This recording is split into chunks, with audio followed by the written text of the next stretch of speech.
Welcome to our tutorial on how to upload shorts to YouTube from your PC. In this video, we'll guide you through the easy steps to share your awesome short videos with the YouTube community. Let's get started. Step 1. Open your web browser and go to youtube.com. Step 2. Sign into your YouTube account or create one if you don't have it yet. Step 3. Once you're signed in, click on the camera icon located at the top right corner of the screen. Step 4. Select Upload Video from the drop-down menu. Step 5. Now, locate the short video you want to upload from your PC and select it.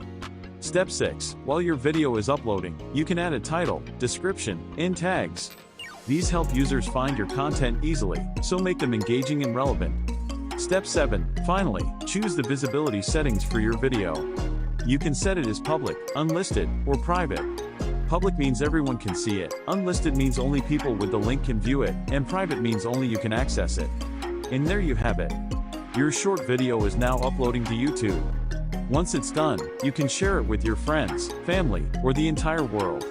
So, get creative, make amazing shorts, and start enjoying the YouTube experience. Thanks for watching, and don't forget to subscribe to our channel for more helpful tutorials.